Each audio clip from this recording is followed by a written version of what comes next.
So the question is, how do I get my license back if I've been arrested for a DUI?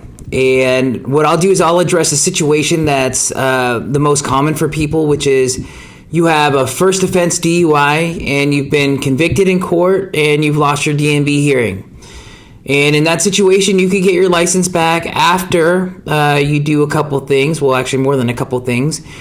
After you complete a DUI school, and the length of the DUI school is going to depend upon what was your blood alcohol level. So in a first offense DUI, if your blood alcohol level is above a 0.20, you're going to have to do a 9-month DUI school. And in that situation, you could get your license back after 10 months. But in order to get your license back, you're going to need to have something called an SR22 insurance policy and then pay the DMV $125. You could also get your license back if you were below a 0.20 after 6 months, if you did a 3-month DUI school and then have the SR22 insurance and then pay the DMV $125.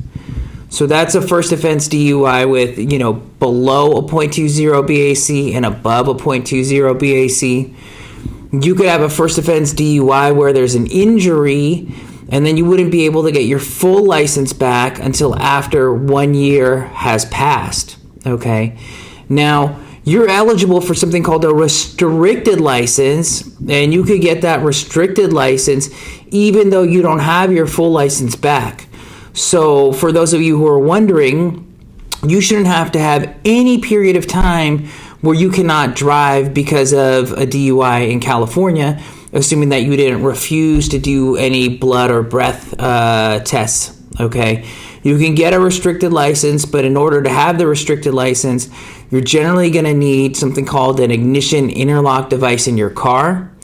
And with that device, and assuming other conditions are met, like having the SR22 insurance policy and being in a DUI school and paying the DMV their fee, you can drive anywhere you want.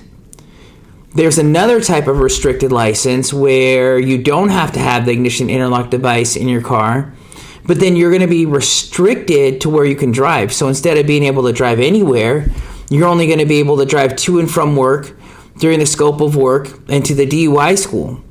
And this type of restricted license follows a period where you generally cannot drive at all, and that's usually 30 days.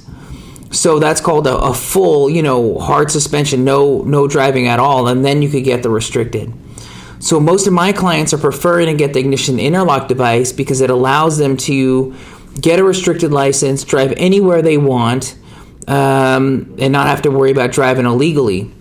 Then after they finish, their mandatory period of having the restricted license, or not to make it too complicated, you could say, I won't even get a license at all. I'm just not going to drive.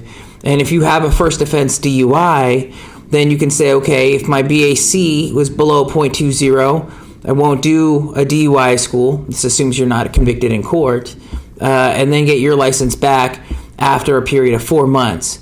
There's so many variations. I don't want to confuse everybody, but if you want to talk about it, give me a call. I'm Nafiz Ahmed, and we'll go over all the different